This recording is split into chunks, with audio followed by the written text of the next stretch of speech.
of the human eye. Your leaders have withheld the truth. You are not alone in this universe. We have lived among you, hidden, but no more. If you resist us, we will destroy the world as you know it. Your world must not share the same fate as Cybertron. Whole generations lost. Megatron must be stopped, no matter the cost.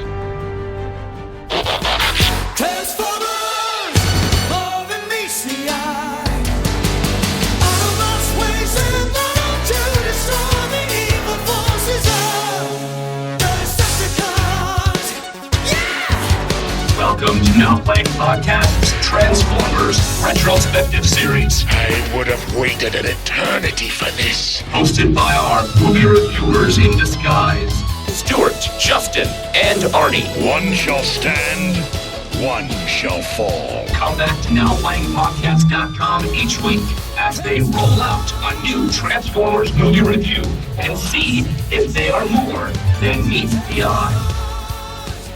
What you're about to see is top secret. Do not tell my mother. But be warned, these reviews will contain spoilers and mild language. Listener discretion is advised. This isn't my war. Not yet, but I fear it soon will be.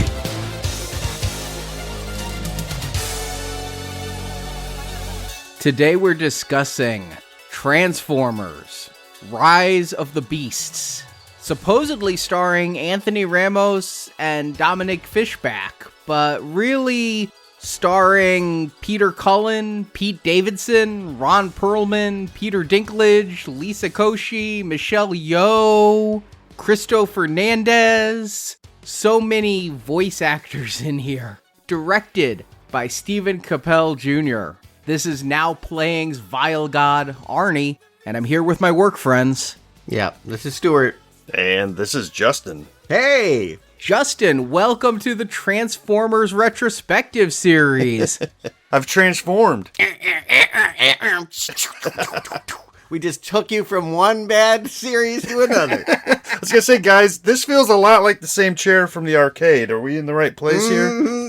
Anyone that doesn't want to sit in that chair, we call you. Because you haven't learned boundaries yet.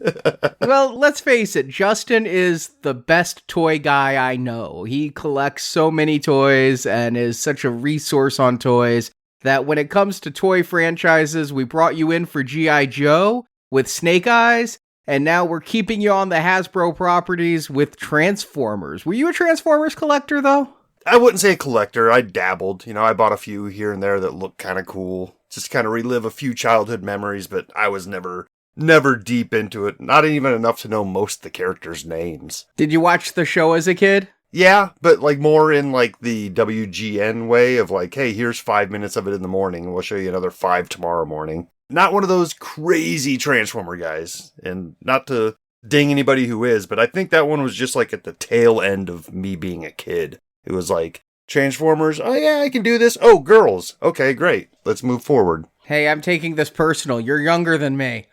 And I was really big into Transformers toys as a kid. Technically speaking, you guys are both still collecting toys, so it's not something you outgrow necessarily. True. But what I'm hearing is casually you did more than me. I never even watched the cartoon. I never bought a figure. Nothing. I had no connection to Transformers at all. You at least connect it to formative childhood years. Sure. And I'll say this, I didn't even see the Transformers movie when it came out back in the day. I didn't see that until I started hearing things about it as an adult. And I was like, I better check this out. Oh, you're talking the animated movie. Yeah. The last film of Orson Welles. That's why I watched it as a film student.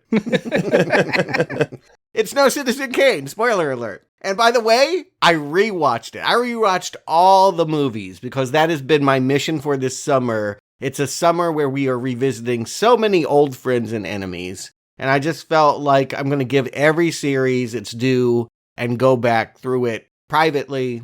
It took all week, but to watch, yes, the animated film and then all, 6 previous Transformer movies leading up to this new one. Did your opinions change? I mean, you didn't like any of them, as I recall. Yeah, I severely hate this franchise. I really, truly detest it. I don't like a single one of them. Did anything change? I suppose the only thing that changed is in wrestling with Bumblebee. Should I have given that a red arrow?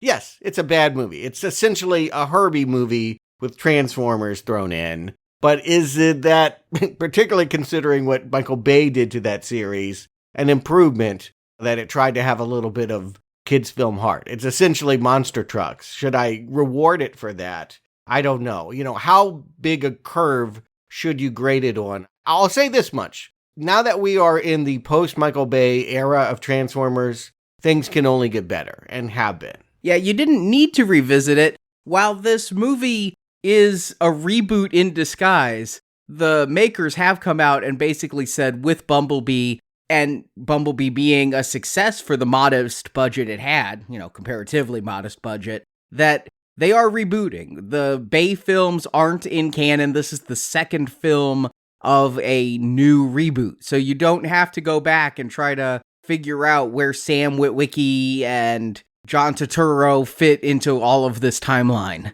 You could not. I mean, that's the crazy thing about watching all of it. The first movie, it's like, we went to this strange planet called Earth to find the Allspark because we've never heard of it before. Them motherfuckers have been here every decade. They were here for the moon launch. They were here. They invented the wheel, for God's sakes. This is ridiculous. They are, always around. Please leave, is how I'm feeling.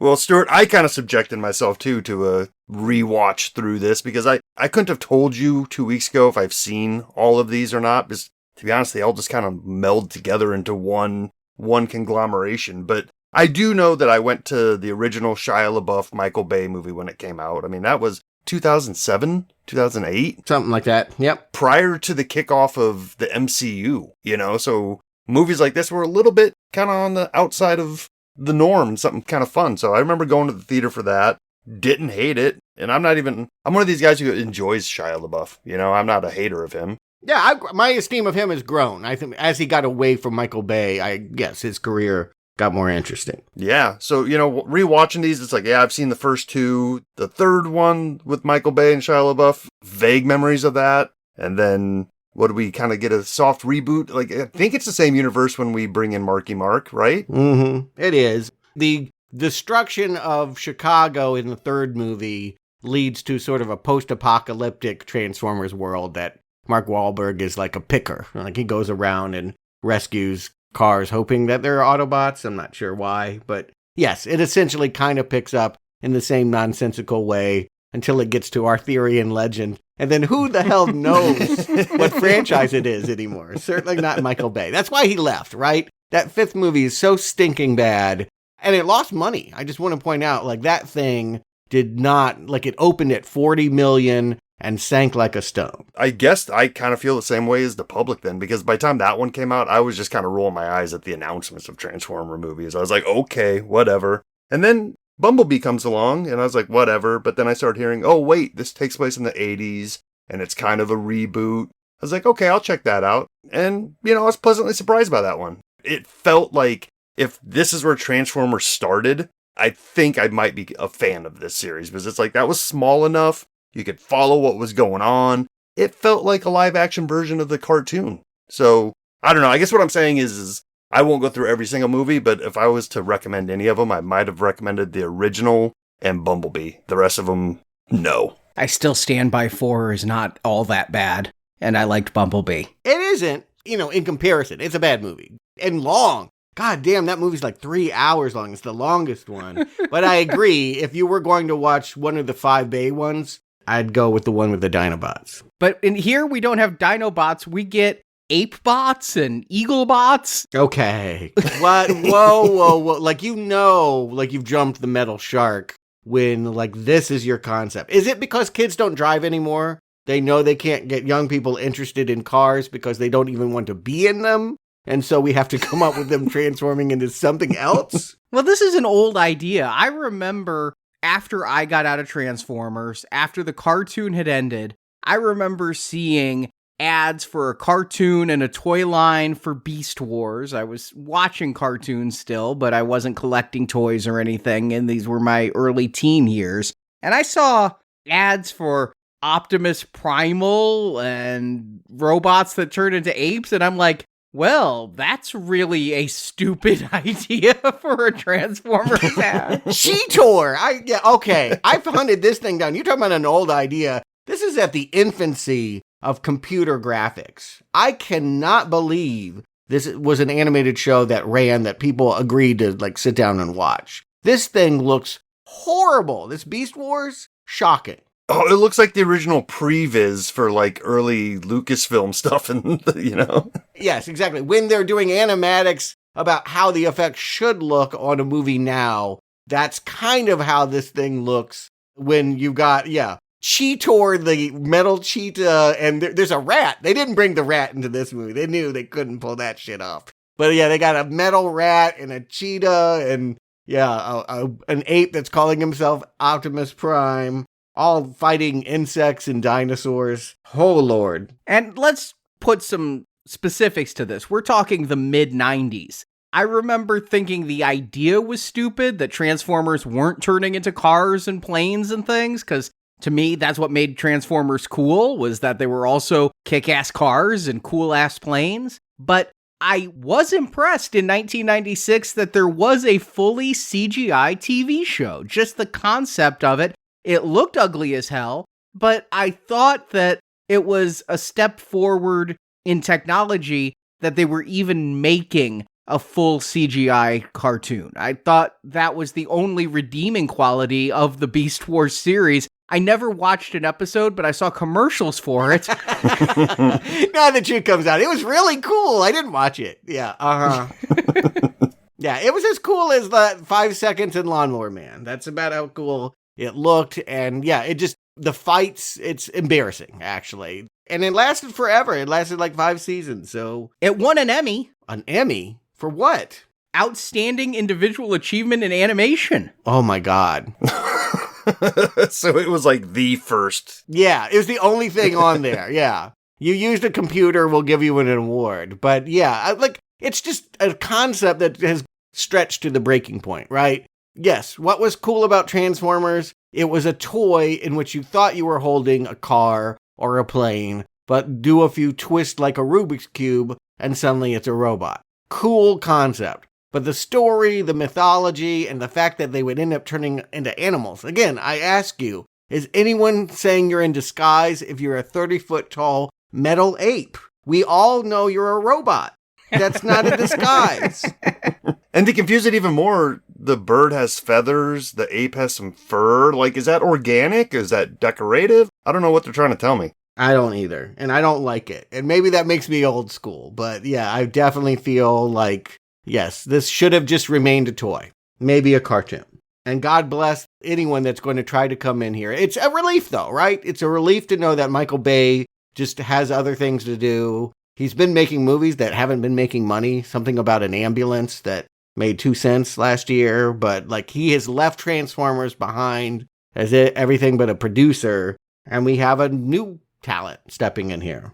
Yeah, I do laugh at the end credits, right before the end credit sequence. It comes up with the producer credits to remind you Michael Bay and Steven Spielberg are still getting paychecks for these movies. I don't think they're doing a damn thing, but somebody's writing them a check for putting their names on this. But our director, Stephen Capel Jr. here, I've seen his big film. We reviewed it, Creed 2. It was no Creed. It was kind of a bit of a meandering mess, but not the worst film in the world. It's a strange choice to come from a boxing drama into a major bestial box office juggernaut franchise full of CGI. I mean, let's call it what it is. Nobody wants this job, right? Like, yes, we all want to direct a $200 million movie, but you want to do this? Look at the cartoon, the Emmy-winning cartoon, and you get to make the live-action version of that. I think that's a no-go for most people that have any kind of clout in Hollywood.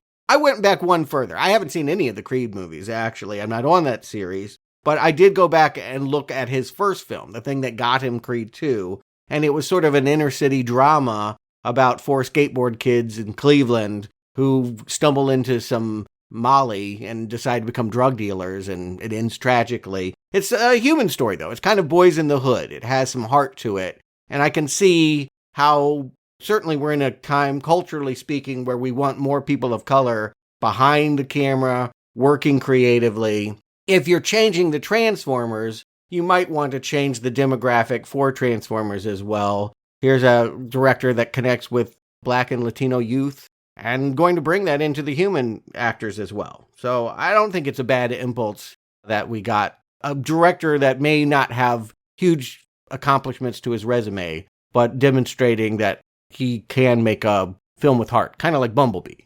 Yeah, once you mentioned the plot of that first film, I see very big parallels between that story and the story of our human star here, Noah Diaz, that we'll get into, but about good kid who, through circumstances, starts to fall into doing bad actions and could have tragic results were it not for Transformers. Yes. But different kinds of tragedy. The tragedy that happens when you have to bring in Maximals. Did it bring in audiences? Because for me, I went on a Saturday afternoon matinee. You know, that's usually a pretty busy time for these box office juggernauts. It's when teenagers can come in as well as parents can bring their kids. I noticed it was mostly a 30-something audience, probably people who grew up with Bayformers. Not a lot of kids, not a lot of women. Well, that part's not surprising. No kids. I went early on Thursday afternoon, 4:00 show. And Stuart, to what you were saying, like maybe there was some targeted marketing going on, because coming into this, I didn't know who directed it or anything about it. But there was quite a few Latino people in my audience, which is great. Like there was like a youth group that took up an entire row, and they were all into it. So yeah, maybe there was some targeted marketing for this, being like, hey, we're bringing in people of color and other cultures to this franchise. So yeah, but not a lot of kids either. These were maybe teenagers and guys like me.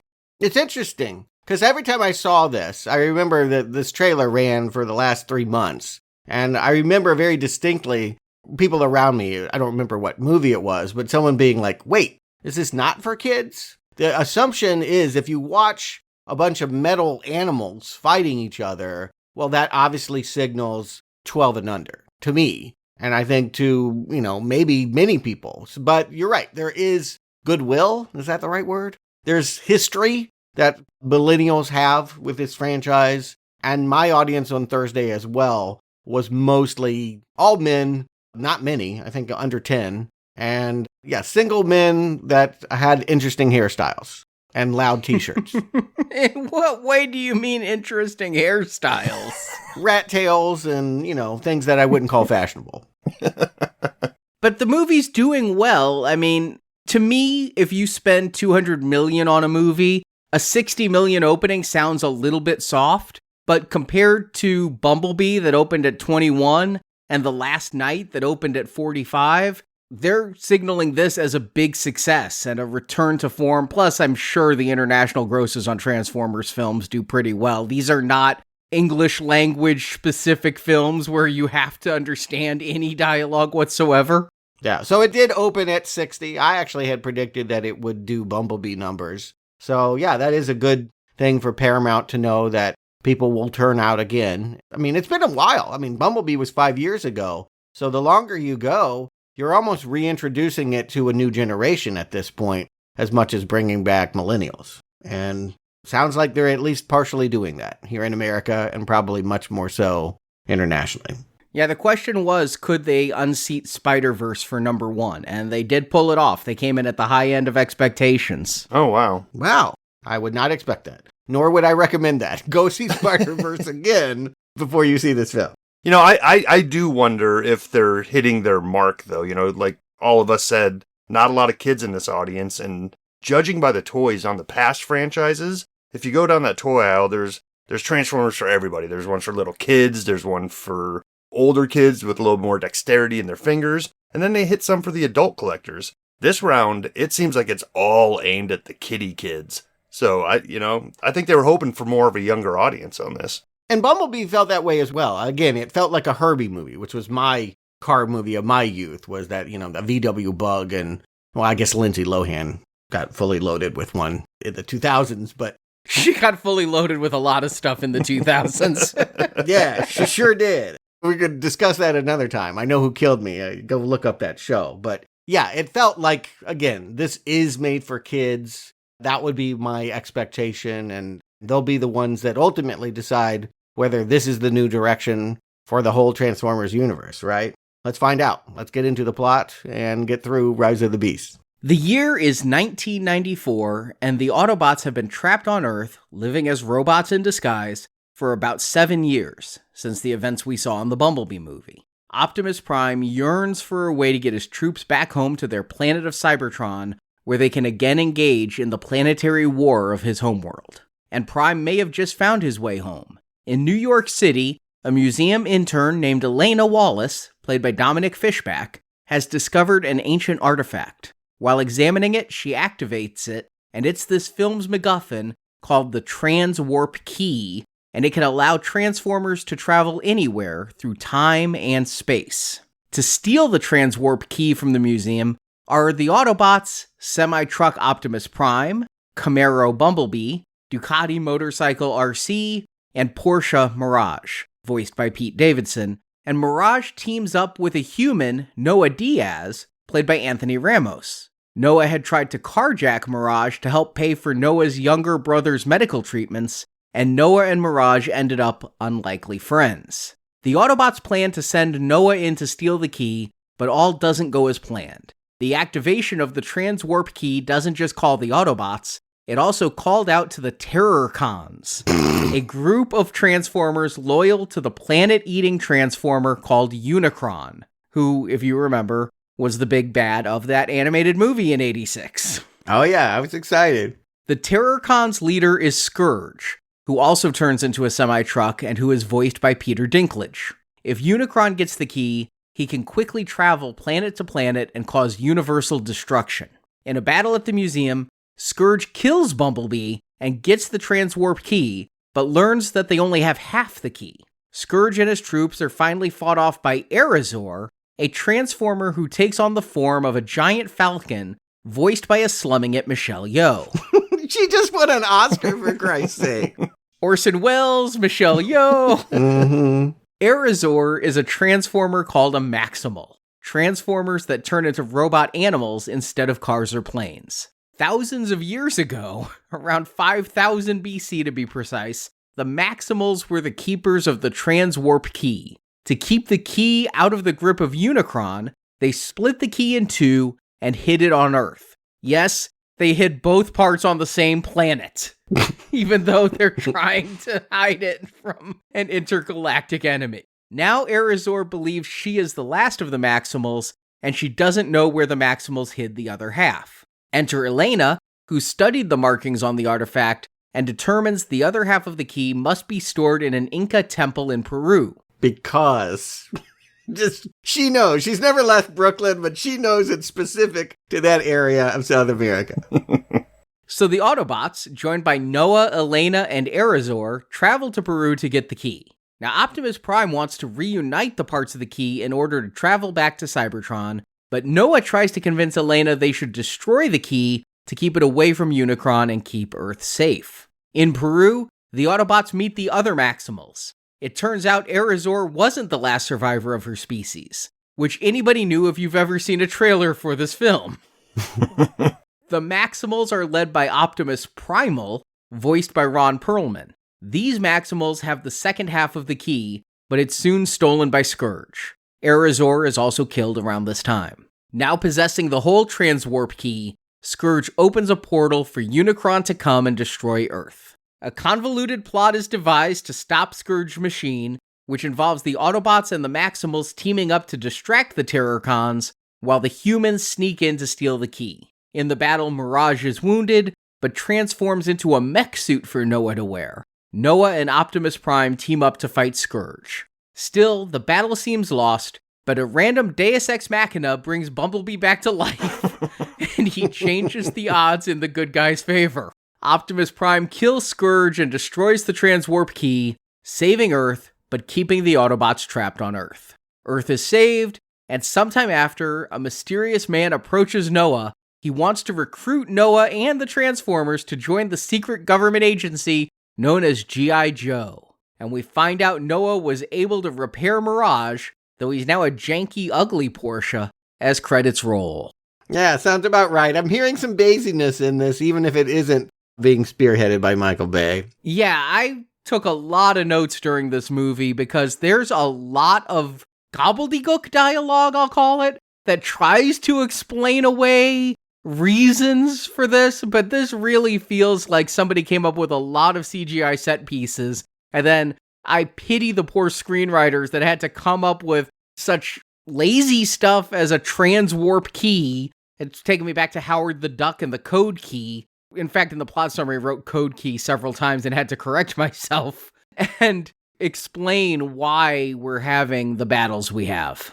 Yeah, I mean, right away, doesn't it feel a little disappointing to be like rushing back into this Baysiness of Transformers already? Like following Bumblebee, it's like, oh, let's hurry up and do a sequel where Transformers are chasing after a MacGuffin after meeting a new group of humans. It's like, yeah, we've done this 7 times. Why are we doing this again? Like, we just rebooted. Why can't we come up with something else to do? But it seems like this is the template by which Transformer movies must be made. I have 2 thoughts on that. One, I don't think Bumblebee was a super big hit. I mean, it made it like 130 here in America. Like, that's barely breaking even.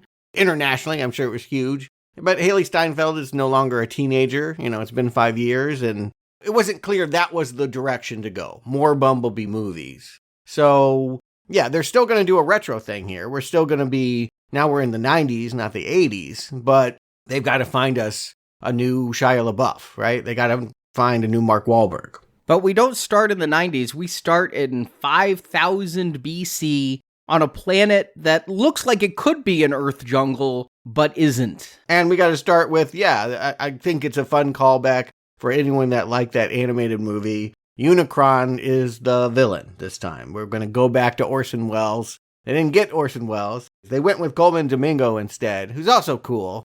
Fear the Walking Dead and several indie films. I know him from Euphoria. But yeah, he is chomping down on some greens or a green planet. Yeah, it also feels like Transformers trying to beat the MCU to the punch because eventually we're going to get Galactus on the big screen in the Marvel universe. And that's what Galactus does, is he eats planets. So when we see that, it's going to feel like, hey, we've been here before. Well, that's also contemporary. There was recently a crowdfunding project from Hasbro to build a giant Unicron toy. And that ended up being really successful, and it shipped a couple years ago, I think. And so this is a way to keep a current toy and make people feel it's relevant and give a lot of FOMO to those who didn't back that crowdfunding campaign. And not that we are going to try and play the continuity game, but that last Transformers Bay movie did end with Earth turning partially into Unicron. I don't know if you remember that. But his horns were popping out, and you were finding out that he was inside the Earth. Yeah, fortunately, that's not continuity anymore. Oh, is it not? I see. This could be seen as setup. It's how he found Earth. I don't care about such things. I don't care about much here, but I will say this. It is a way to get us over the hump on the idea that Transformers are animals. We will see right away metal apes running from metal scorpions. And, you know, in the jungle setting, it looks kind of cool. Yeah, and I always try to look for patterns here, and since we're in a new set of Transformer movies, the pattern I think I can see emerging here is we jump ahead a few years. So another installment would introduce another new human character, and we would have them meeting yet another new Transformer character to fall in love with. Bumblebee, Mirage, whoever's next. I guess what I'm saying is if that's the roadmap they want to do, then I guess that would keep me just interested enough to see who the next human and next Transformer to feature would be. This feels like a B team. It feels like we have the real Transformers somewhere hanging out with Shia. Maybe it's Mark Wahlberg. But we're going to give this Optimus Primal to a lesser known actor. Yeah, here it's an ape voiced by Ron Perlman. And we see his big moment here in the beginning is that he's bequeathed this transwarp key from Ape Link. God, I hate these names. I just feel like such an asshole just even saying them. although I gotta say, I kind of like Scourge in this. Peter Dinklage, unrecognizable as the voice of Scourge. I didn't even know it was Peter Dinklage till after the movie was done, but he's kind of a badass coming in here and tearing apart Ape Link and being part of the Terrorcons, which pretty obvious that they're bad guys if they're named Terrorcons, but the fact that they become evil animals like scorpions and things like that, I can go with this. Now, later on, we're going to hear reasons why the Maximals have the transwarp key. We're told that they went to formative planets to spread life. Now, I don't know if that means robot life or if they were somehow doing some kind of genetics or something, but they're going world to world, and that's why they have the transwarp key. I'd never even spent a minute asking why they had the key. In fact, I feel like this is always the plot of Transformers, like someone has the MacGuffin and chase it around. Yeah, the ape has the key. That's fine. That the ape is God and has been making life all over the universe, that's weirder. I'm not sure I want to go in that direction, or maybe that's where the comedy is. Can't decide yet. But all right, what I hear is that the old ape has to give the key to the new ape, and while they're escaping in a shuttle, spacecraft, old ape has to die. You know, that's a Disney film trope. Kill the elder in the beginning, and maybe there are tears as Ape Link gets his shoulder severed. Not from me, because I didn't even know who Ape Link was.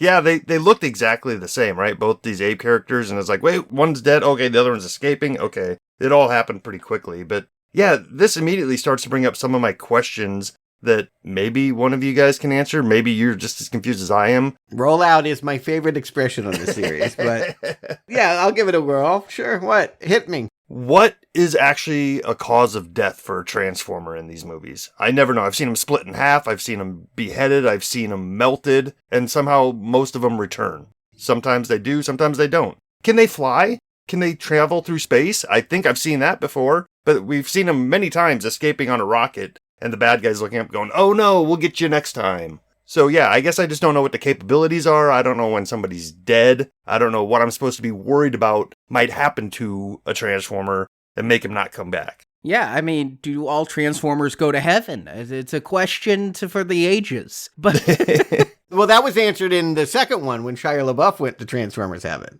Oh my God, it was. I forgot about that. That's why you rewatch them all, so that you can just guffaw at how worse it gets when they try to answer your questions. Yeah, Justin, I hear the curiosity. There's nothing good that comes from asking them.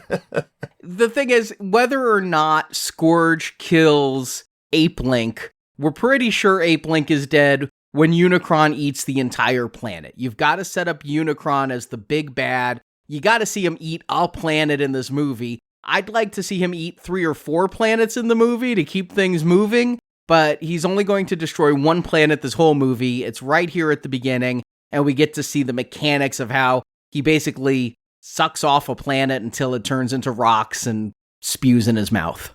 And because he's obese, he can't move. He needs Scourge to go around and get him things. He's kind of like Jabba the Hutt. He's like, go get me another snack. All of this is, I just wanted to say, all this is about enabling his eating disorder, right? There's something that needs to eat planets, and if it gets a transwarp key, then it can eat all the planets. And Scourge thinks so little of himself that he's just going to run around and do whatever the big planet tells him to do, even though it ultimately means he'll be eaten as well. Not necessarily. I mean, Scourge, he's basically the Silver Surfer to Unicron's Galactus. Oh, look at you. Yeah. I actually even understand what that means. Okay.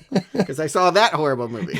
He's the herald who goes ahead, finds the planets to be eaten, but then isn't eaten along with the planets. But yes, I guess Unicron, he must move very slowly from planet to planet because he needs the transwarp key to get to planets faster. Yeah. Why can't he fly his fat ass to Earth? Because he's eating too many damn planets. Maybe you need to stop eating planets. Just thinking, maybe we can challenge this. But that's not this movie. Well, Arnie, you already said it. There's a lot of gobbledygook kind of exposition here trying to explain things. And I did catch a few times that Unicron is traveling interdimensionally. So it's not necessarily, it's just a big thing floating through space. They're opening up portals for him to arrive. But then they need the key so that they can open up portals for him to arrive. If he's already opening up portals, why do they need the key? Well, there would be no plot without a key to chase. Mm-hmm. I'll say this much. I mean, if you're just talking about base thrills, you're right. I want to see Unicron eat a planet, and that's really satisfying here in the beginning to watch him munch down on his salad. He goes into that jungle planet. It's gone. Ape Link is gone. He's stranded because the key flew off, and he's not able to munch on that in time. The shuttle got away, and they know they're going to Earth. They know they're going to hide the key someplace safe. Whether Earth was their first destination, we don't know that this is actually 5000 BC.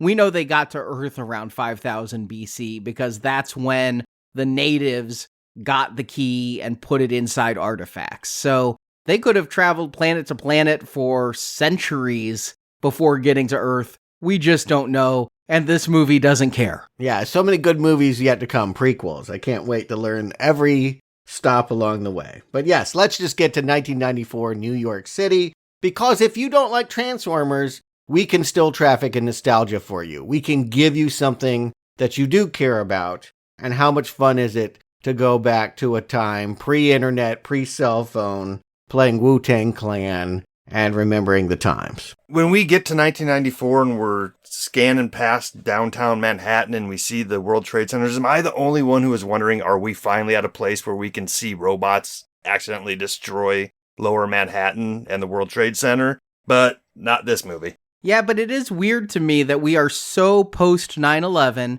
I mean, again, millennials probably barely remember it, and Gen Z, it's just like Pearl Harbor was to us, something you hear about, that we are so past it that now you can just CGI recreate it for no other purpose than to say, this is the 90s, with no sentimentality or anything else, just to time set when a movie takes place, because the Twin Towers were only up for like 20, 30 years. Agreed. It is strangely not playing into people that remember the towers, sentimentality they would have around it. It is not about stoking that anxiety in any way. It's not metaphorical in any way. It is helpful to set the idea that this is a time not of our own. No cell phone. Again, the rules. No cell phone, no internet. And if Bumblebee played lots of 80s tunes, we're going to get what was good music in the 90s. We're going to get all of that hip-hop stuff. So Diggable Planets, Black Sheep. I'm taken back to college. Every 5 seconds, they're playing an old jam that I haven't heard in decades. And no Beastie Boys. Well, yeah, that would be... Well, they're not above it. You're right. But they could have done it. That's the rap song that people play from the 90s when they're not being nostalgic about the 90s. They think that's still relevant. This one is, it's very... again, these are songs that I don't feel like get played contemporarily. So, it time sets to a very specific era. But here we're going to be introduced to our new protagonist, Noah Diaz, who is an actor I like. I feel like is pretty unfamiliar to the movies themselves. He is mostly known from Hamilton. So if you watch the Disney Plus broadcast of the Broadway show, you've seen him in his most iconic role. But, he keeps turning up in things, and I think he's charming and funny, and usually would get the sidekick role. Usually would be the funny guy that helps the lead character, that he's going to be the lead. I think speaks to the idea that this is a series more attuned to people of color, marginalized cultures, and giving voice to people we don't normally see. And robots we don't normally see as well. No, I'm glad to find out that he has a career and it's just me that wasn't aware of his career. Because honestly, at first it felt like, oh geez, this isn't a Transformers movie. Usually there's at least one name that goes above the rest of the voice cast. His best role outside of Hamilton, they made a TV series out of She's Gotta Have It, and he's playing Spike Lee. He's Mars Blackman. It's The Shoes, if you remember all of that. And he's a perfect Spike Lee. He's a dorky, funny character, does a lot of musicals. He had a bit part in the Lady Gaga Star is Born. You've seen him, but you're right. You probably saw him in the background, and maybe you didn't notice. And here, front and center, that's his struggle, right? I need to get a job. I need respect. Everywhere I go, I'm marginalized and told I'm not part of the team. I don't fit in. Yeah, that's the thing he's told is he's not a team player. And it's not just him being told that. Apparently he was in the military, electronics expert, and his commanding officer said he's not a team player.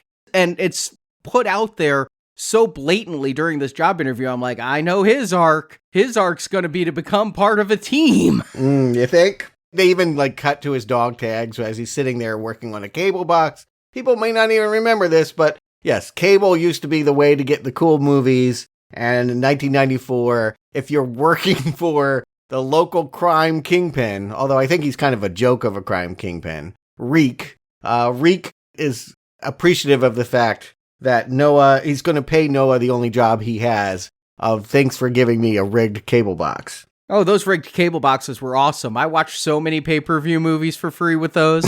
Yes. I think the statute of limitations is up. I don't think Comcast can come after me for saying that I did it. And if that's not enough to pull your heartstrings, they also have to throw in the sick brother card. That part of why he needs this money and is willing to sell pay-per-view to criminals is because his 14-year-old brother, Chris, has sickle cell anemia, and they're 3 months behind on the doctor's bill and the ER. He's not sick enough to go to the ER, but the doctors won't see him anymore. Kind of a cheesy conceit. But this is the stuff that reminded me of that first movie. I mentioned The Land, the director's first inner-city drama, and all of this stuff between the brothers. There's so much of his original film that feels like this. It was important, I think, for the director to insert the storyline and to keep that tether to Brooklyn. Yeah, and we're also just establishing that our main character is a good guy. You know, he's not a career criminal. He's doing what he's doing for his family. Right, because if this is a kid's film and they're saying he ultimately makes the decision to join Reek and steal a Porsche, then, yeah, I mean, that's impressionable minds hearing a bad message. We have to know that he's good, and ultimately, I think he even, before he steals the car, he decides he's not going to do it. He's not going to go through it. So he isn't a criminal. That's pretty much established. But he's someone that's tempted. Yeah, well, he does even jimmy the lock on the door. He goes pretty far with it. And it's some comedy. I don't know that we need to focus a lot on human comedy as he's hiding behind laundry bags and things to avoid being seen by security. All this to get in a parking garage. You'd think there'd be another way into a parking garage than through a building full of security. But he gets into the parking garage where this Porsche has been parked for a couple of weeks. I guess Mirage was just chilling. He had nothing better to do than hang out in this garage. No, you'll hear that. He'll later voice the fact that his problems with authority is that Optimus Prime is always telling him to just be quiet and go sit somewhere and don't be fun and, goof off. And obviously, if you're casting the Porsche with the voice of Pete Davidson, you know that this is a Porsche that does nothing but goof off and is happy to be stolen. In fact, enables his own theft so that he can ride around downtown Manhattan with Noah. First of all, Mirage kills a cop, right? I mean, did you guys catch that? Mirage does this move where he goes up a ramp and lands on his wheels. The cop follows on the ramp, lands on its side, and then is T-boned from the top by a semi-truck. I'm like, Mirage just killed a cop. Well, Mirage didn't make that cop follow them. Mirage didn't tell him to try and do my stunt. This is a lesson, kids. Don't try to do this at home. You'll die. But where do you guys stand on Pete Davidson? Because I didn't realize this guy is very divisive. He's a love him or hate him kind of guy, I think. And I watched virtually every episode of SNL that had him in it. I thought he was pretty funny, and I like his stand-up. I don't know that he translates well to movies. I didn't really care for Bodies, Bodies, Bodies. He made a Judd Apatow movie a couple years ago that I think he wrote, King of Staten Island, I believe it was called. That one was pretty good. I'll say it, I like Pete Davidson. He can be abrasive and stuff like that, but I think where he shines is his stand-up. He's a good storyteller. He has a really funny story about when he went to rehab that if you haven't heard, I would look it up because that's what really endeared me to him. But yeah, I can see him rubbing people the wrong way at the same time. Are you saying he's been canceled? Is that what you're trying to say? No. I mean, everyone's divisive, right? We're living in 2023. There's someone that hates you. I promise you. They're out there. But, to your point, do I think that this guy is annoying. I think that he likes to straddle that line, as most comics do. Like, he seems like sort of a bad influence for Noah, but here, cast in this way, as the sidekick, yeah, I could see him getting a buddy cop movie. He has that kind of Eddie Murphy quality that you can imagine him talking himself through dangerous situations in an action comedy or something. Like, I don't know if that's happened yet, but I could see his star-making role still to come. I knew that Pete Davidson was voicing a Transformer before I saw this movie because there were clips of it on TikTok and Twitter of him voicing, but I thought it was going to be a cameo. Kind of like Fast 10, right? Where he just showed up for no apparent reason. I thought he was going to voice a minor character. Is it weird that they're replacing Bumblebee as the face of the franchise? Because Bumblebee has always been the one to team up with the human. And Bumblebee is one of the biggest toy sellers. Is it weird that they're changing it and now Mirage is going to be the human-facing face of the franchise? Don't get me wrong. A Porsche is cooler than a Camaro any day. Sorry, Dead Milkman fans. But I found it strange that Pete Davidson was going to be so front and center. No, I think that's the design. I think that's what they're doing. You mentioned Marvel earlier. They're building the universe. Bumblebee's already got his friends, multiple, right? Shia LaBeouf probably isn't coming back, but he could if they wanted to have some kind of Avengers style come together. But Mark Wahlberg and Haley Steinfeld, Bumblebee's gotten a lot of love. Now we need to give other cars their human so that when we make the big film, all those actors can come back with their Autobot.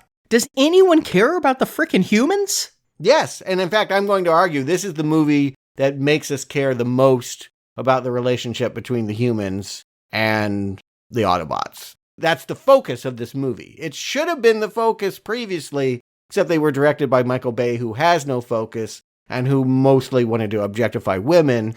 And now, yes, I feel like this is much more about a boy in his car, what Spielberg wanted the first Transformers movie to be. Yeah, and I don't know that I would say strange that they did it, but like surprising. With the way these movies have gone, I would have just assumed this was another vehicle for Bumblebee to be the star. Maybe they painted themselves into a corner one too many times with the, can Bumblebee talk? Can he not? Let's have one that actually does talk and doesn't shut up. Optimus Prime does turn to Bumblebee. You know, he's defined as someone at this point in 1994. Optimus doesn't like humans, doesn't trust them. I don't know why he went to Earth then, but he's anti-human. And he knows Bumblebee tries to pipe up and he's like, I know you have your friends. Like, Bumblebee seems to be the lone Autobot who is going to stand up for humans. By the end of this movie, all the Autobots realize that forging that alliance is important. And it mostly comes through, yes, with Noah and Mirage, who I think are well paired together. I feel like if it weren't CGI, if you just wanted Pete Davidson and Anthony Ramos cutting up, like I said, a buddy comedy or something like that, they'd be a good pairing. And they, I think, have good chemistry together.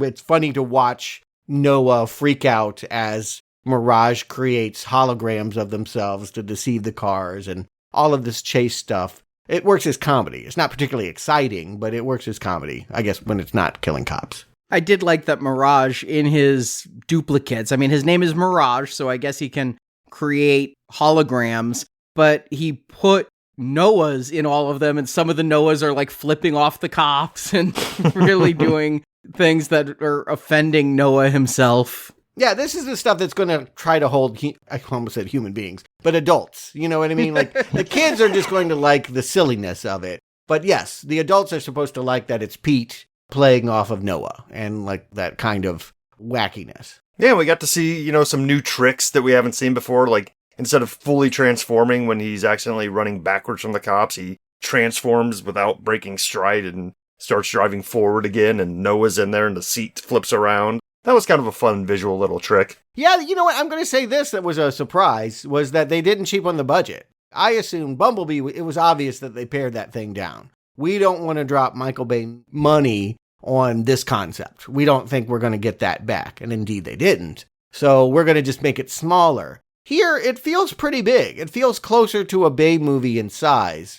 It's not just one person with their car. There's a whole Autobots team. There's the whole Maximals team. We'll see the Terracons later. It feels like a fully fleshed out universe, and yet not so big that I can't keep track of the characters. It helps to know who Optimus Prime is, though. When Mirage comes to the garage and Optimus is lecturing him about why did you bring a human here? If this is your first Transformers movie, I don't know. You might be confused about what's going on. You might not know Optimus's importance and the difference between an Autobot and a Terracon. That's a good point, and I hadn't considered that. But when you're talking about this being your first Transformers movie and you're talking about the budget, I have both a compliment and a damnation in the same thought for this movie. They have completely redesigned how the Transformers look and how the Transformers transform from what Bay did. Bay, I remember the bonus features from Transformers about how he would sit with engineers and effects guys and figure out exactly how the parts of a car could become the parts of a robot. And the result was robots so in disguise that I couldn't tell them apart during the Bay films. Mm-hmm. Oh, yes. Here, I feel like in robot form, the Transformers look a lot more like they did in the comic books. They're very distinctive. I think they're less concerned with scientific accuracy and more concerned with representing the characters on screen, which I like. But I also think they look kind of cheap, and especially when Optimus Prime removes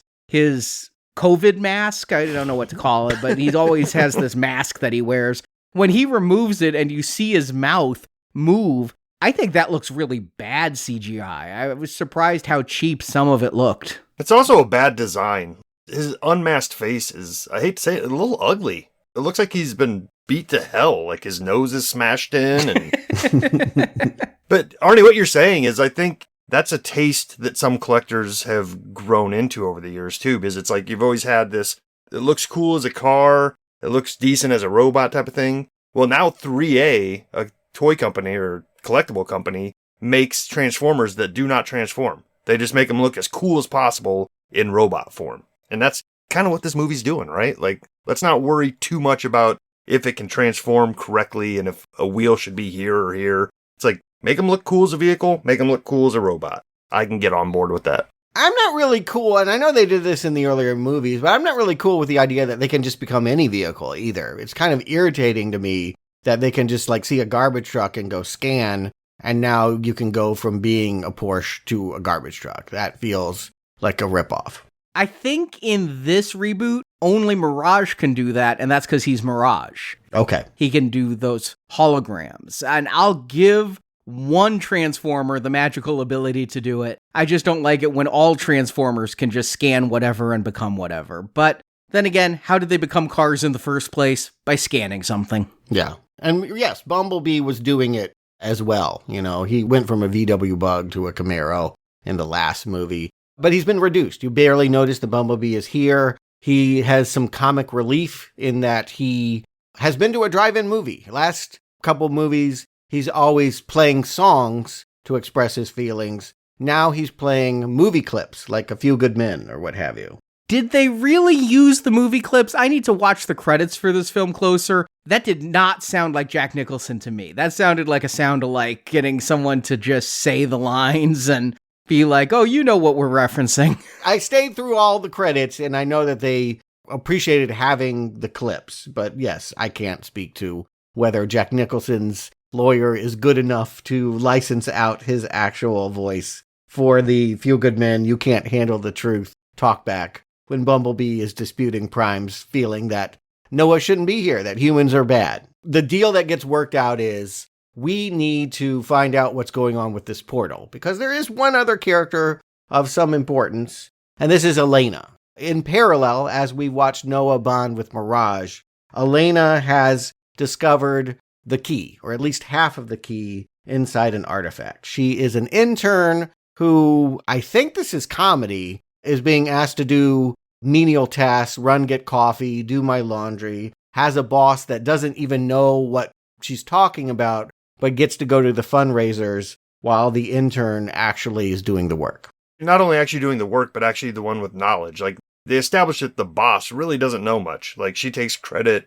for things Elena just said and told her, you know, in front of the higher ups. We're supposed to see that she's the smart person here, in a lower position. The Mary Sue. The Mary Sue. Yeah, come on. I mean, like, this is ridiculous that I don't care if you can be studied your whole life. You're walking around going, that Da Vinci is real, but that painting's not. And like, she has a magical sense of being able to tell forgery from authenticity, which is why she's going to know that this pot that has Transformers hieroglyph on it is not from Egypt, but in fact from South America.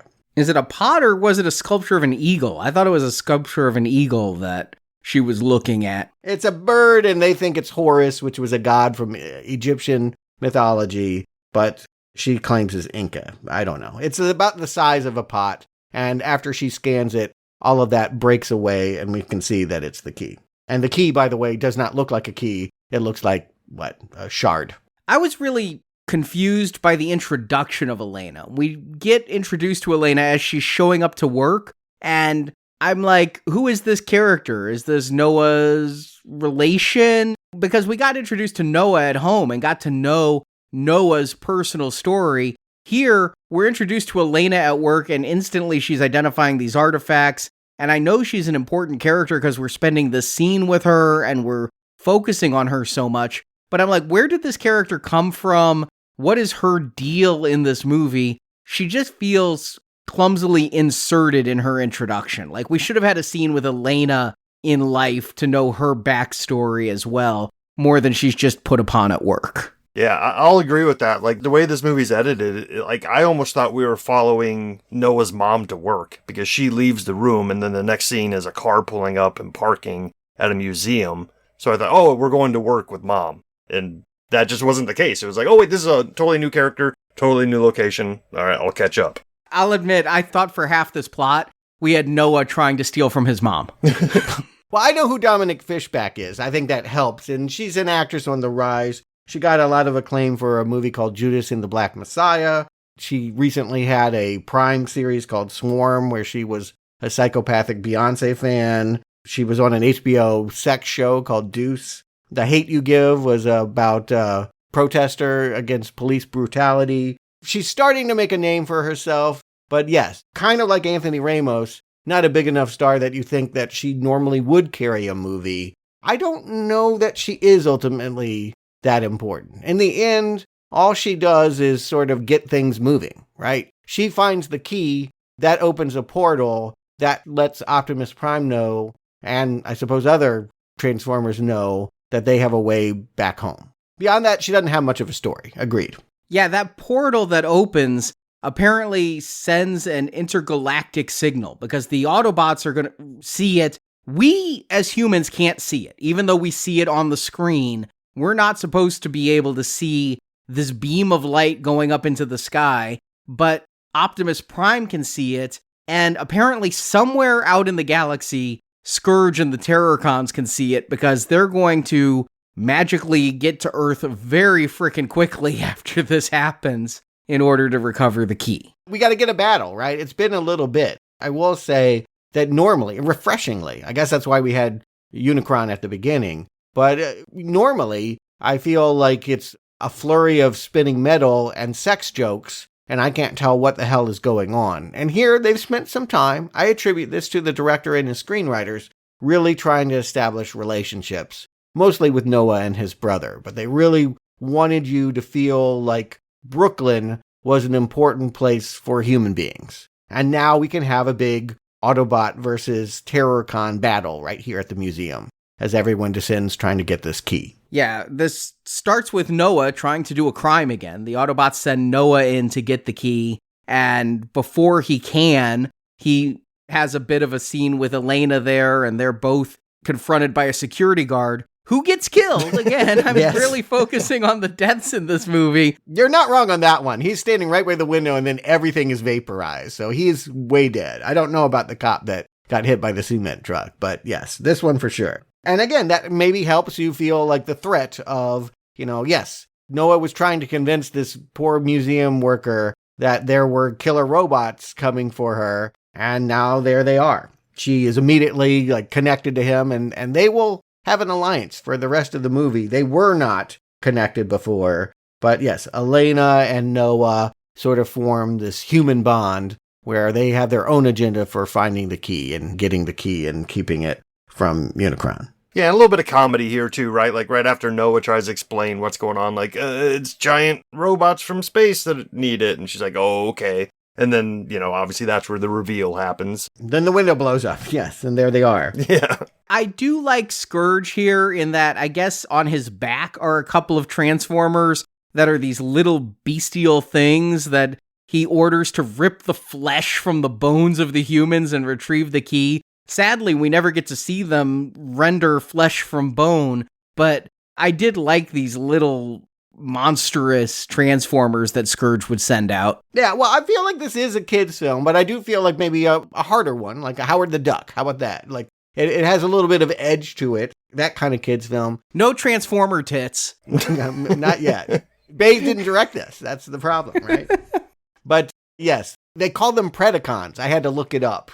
Predacons are what these scorpions and metal spiders are that are running around the museum, knocking down the dinosaur displays. And the one little trick they give Elena is that in order to calm herself, she'll sing soul songs. So it's kind of funny watching her sing and run around from Transformers. I don't know. I like this pair okay. Your question is, does anyone care about the humans? I think that these actors bring some innate charm and goodwill, but they're not any more deeply defined, really, than Mark Wahlberg or Shia LaBeouf. I think the twist is there's no Megan Fox. There's no objectified female. Like, normally I feel like there's this TNA factor, and in this film, it just doesn't exist. Well, I think this movie might be asking us as audience members to bring in a little bit of knowledge of these actors to care about from other projects than what they're showing on screen. Because I think that's what I was missing. And not having known the work of either of these two, it just felt a little empty to me. It's like, oh, okay, well, these are just the new humans in Transformers, so whatever. I wouldn't say that they turned Haley Steinfeld into a TNA factor in Bumblebee. I'd say this reboot is a little bit more covered up. But what's surprising to me is there's not even a romance storyline. Elena is so much older than Noah that you're not going to see these two hooking up. There's not going to be the meet cute where at the end the two of them are off in a romance the way you have in most of the Transformers films. Wait, you said Elena is older than Noah? I think so, isn't she? No, they look exactly the same age. I think she's only like 20 or 22. Oh, I thought she was 35. No, I'm pretty sure she's not. She's 32, but I looked up Anthony Ramos is 31, so I just thought he was a lot younger than he is. They felt similar age, but by the same point, I didn't feel like they were shipping them either. That's not what this movie's about. And that's my point, is that normally that is the focus, right? If the humans mattered in previous Transformer movies, it's because you wanted Shia to get with Megan Fox. And that's not it. Yeah, and what I find funny is Scourge is going to get the key here. Optimus blames Noah 100% for this failure. I'm like, it was the Autobots' plan, and Scourge showed up and beat up Optimus Prime. I mean, he's like, you call yourself a Prime? And kills Bumblebee, and Optimus is like, Noah, this is your fault. No, he doesn't say that. I love what he said. It's a funnier diss. He goes, I blame myself for trusting Noah. It's just like, really like, okay, yeah, well then you're not blaming yourself. You're putting it all on the human. Stuart, to your point, man, like, seriously, I don't know what percentage of the audience it would be, but if this is somebody's first Transformers movie, there is no reason to like Optimus Prime. If this is your introduction to this character, you're going to hate this guy. Yeah, I agree with that. And maybe not even understand that he's one of the good guys. Yeah. And Bumblebee's death, I kind of glossed over it, but I had a question, a very meta question. I'm like, Bumblebee dying, obviously Mirage has been pushed to the front. Is this a handing of the torch? Are they really going to kill Bumblebee so that Mirage is the new Bumblebee going forward? I know Bumblebee sells so many damn toys. Would they really do that? Or, in the back of my mind, does this magical transwarp key have the ability to bring Bumblebee back to life? I'm thinking that as soon as Bumblebee is dead. Yeah, no, I let myself believe it for maybe 10 seconds. I was like, oh, wait, no. I remember seeing the Hasbro logo at the beginning of this movie. Bumblebee is coming back. Yeah, I think the importance is to let you know that this is not Bumblebee's movie. If you wanted that, go watch the last one. We're definitely going to make this, about Mirage and Noah. And again, having people of color, having Autobots that don't normally get the star spotlight. I think that's, again, this feels like a sidequel. It doesn't feel like, I mean, it feels in universe, but it doesn't feel like the official next chapter of the Transformers story. It feels like, oh, we're doing Guardians of the Galaxy, and if this works out, we'll pull the Maximals and all of that into a bigger Transformer movie next time. I did like that Bumblebee, when he dies, it pulled at my heartstrings a little bit when he looks at Optimus and quotes, "Oh, Captain, my Captain," from Dead Poets Society. I was like, aww. I guess you're supposed to love Bumblebee. You're helping me realize that, because I'm like, I've never cared. But you're right. This would be really emotional for many people that have enjoyed the franchise so far. Yeah, and even people like me who only kind of like the franchise to a certain degree. It's like, yeah, I mean, this is Bumblebee. I mean, this is the guy we just spent the whole movie with. And, you know, he's kind of the bumbling, big-hearted teenager of the crowd. I'm more paying attention to Evelyn Wang. I'm wondering, is this a sequel to Everything Everywhere All at Once? Because Michelle Yeoh blows in around this point. And I just think, you know, that character she played in the Oscar-winning movie had so many other selves. Could one of them be a feathered robot that shoots flame out of her mouth? It could be, right? Sausage fingers and Arizor. You say it's Arizor, and when I look it up, that's how it's spelled. But man, when you're in the theater trying to catch names and people are talking, I kept hearing Aretha, and I'm like, is this Aretha Falcon? Like R-E-S-P-C-T? Like, I kept writing it down, Aretha Falcon. But yes, she is part of the Maximals and is going to bring us back to what we saw in the beginning of the idea that Transformers that look like animals fit in really well here in Earth. How disguised are they when they're like 50 times the size of what they're supposed to be? Right. You know what it reminded me of? This combination of feathers and machinery was like Lila from Guardians of the Galaxy 3, all of those experimented on animals that they tagged the robot parts on. Yeah, the difference there is they left, for the most part, they left the eyes of the animals. Here, it's just some parts, like some fur and feathers, drafted onto metal. Here's the thing. You like them more in animal form than you like talking cars, right? They're more personified. Again, if you're a child, I'd rather play with a metal gorilla than just some car. So I feel like conceptually speaking, it is one that's going to work for the Wii set. Now, do I want to see talking metal animals in Peru? No, I think this is a whole lot of stupid, painfully stupid. But it is the movie we've been given, and at least is being told in a way that within universe, I can accept that Elena knows we all need to go to Peru and have this maximal adventure. To your point, I feel like this movie does not live up to its title of Transformers. Because while the robots do transform, they really don't transform that often.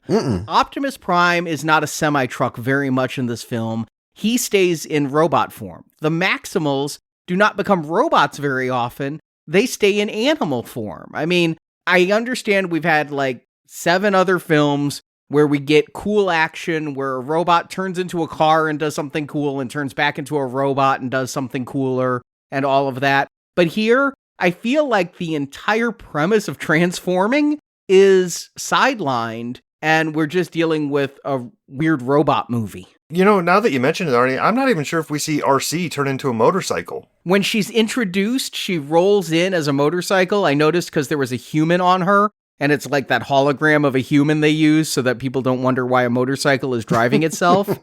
And that's the only time I think we see her in motorcycle form. And to your point, yes, if the premise is to transform to be in disguise, when we cut back to Chris, he knows instantly. He looks out his window and knows the Porsche is a machine, and Pete Davidson gives up the ghost right away. I don't think that's the point. This is not about deception. This is not about being able to turn into something to fool folks. We want to experience them as robots who are befriending human beings. This is about bridging the gap between cybernetic and flesh and blood. I'm not even saying fooling humans. I'm saying there's just cool action to be had with vehicles and robots that they don't live up to here. It's just going to be robots punching each other. Well, I don't know that you can drive a semi around Machu Picchu. Like, I just feel like what they've chosen is the jungle, and that means no roads. You just can't have motor vehicles in the jungle. That's super stupid. So where the bleep does Stratosphere come from? This old-ass airplane transformer, they just happen to need to go to Peru, and so John DiMaggio is voicing this cargo plane that even Mirage doesn't want to get on. It looks so janky, and it's like, has he only been on Earth 7 years and he's this old? You rewatched Bumblebee, Stuart. Does it explain how many Autobots got to Earth and how many are trapped on Earth, and was Stratosphere one of them? Arnie, they've been way before the 80s. I mean, again, keep in mind in the second one, there was like a crusty plane that they dug up from an artifact thing that I actually thought that was Stratosphere. I thought it was a callback to Revenge of the Fallen. And guess what? Stratosphere was in Revenge of the Fallen, but not as that plane. He was a different plane. But this is a reboot. It rebooted with Bumblebee. So take all of the Bayness out of it. It's not a reboot. They have gone back to a time where they don't have to worry about Bay continuity. That is not the same thing as throwing away Bay continuity. All right, I'm just confused how these Autobots got there. When they go down to Peru, Wheeljack is down there, and he's a mechanic Volkswagen bus. I'm just like, where did they come from? They've been here all this time. Every century you can find them somewhere, even though supposedly they were, checking out this new place, Earth, in the early 2000s. But suddenly we find out they had this long, complicated, involved history. Maximals have been here for centuries. Yeah, it's irritating. It's stupid. Because the premise of these movies are that they are disguised in our history, they've got to say that they have always been around. The first movie even said that every piece of technology is retroactively taken from Transformer systems. So yes, they've been with us, have always been with us, and will continue to be with us. Well, I think both of you just kind of hit on the main problem with this entire franchise. Is it a reboot? Is it not a reboot? Is things that we've seen before canon? Are they not? They are. I don't think they are, though. That's just it. Like, watching interviews with the director, he's kind of cagey about it. He's like, it might be a reboot, it might not. I think they just are able to grab bits and pieces from other movies while saying it only matters right now in this moment, if it matters from before or not. They don't want to piss off what's presumably millions of Bayformer fans, right? They're not going to throw all that away. But they're going to create a sidequel that allows them to ignore all of its stupidity, or much of it. Not all of it, because, again, talking metal gorillas and cheetahs.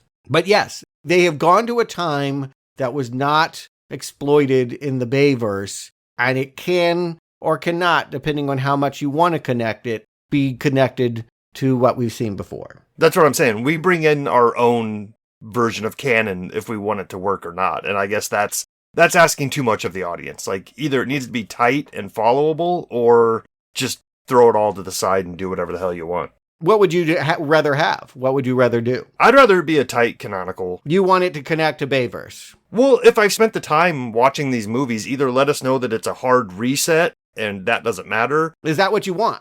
That's really what I'm asking both of you is, should we just throw away what Michael Bay did and start over? In my head, Bumblebee is a clean slate reboot. And that's kind of what I've gotten out of the director's comments as well, is that while they're not being blatant about it, that this is a reboot that started with Bumblebee. And that's why Optimus Prime is on Earth in the 80s and 90s, even though he acted like he'd never been here when he got here in the aughts. I think that they're just tiptoeing, right? They're tiptoeing through the minefield of fandom and hoping it doesn't blow up on them, and that I think they would like to be free of what was a terrible story. And the universe, however much you might have enjoyed the visuals of Bay's Formers, you don't want to carry over the continuity to all those storylines. Bay couldn't make sense of them. I can't make sense of them. Arthurian legend and the moon landing, and no, we don't want any of that.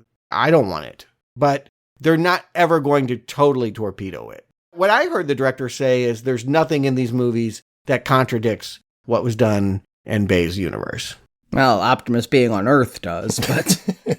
Nothing that a mind wipe can't solve, I suppose. Right, yeah. Can't they do a later adventure where they all forget or something? And, I mean, that's the soap opera nature of all franchises. But yeah, once they're down in Peru, as you mentioned, Elena just knows everything, knows exactly where to go, and in 7,000 plus years, nobody has ever turned the stones of this patio.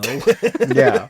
First of all, I have been to Machu Picchu, and it overlooks nothing. There is no village, like, over the bend or whatever, no church to even see. Like, it's far away from all civilization. But yes, imagining that it was, you're right.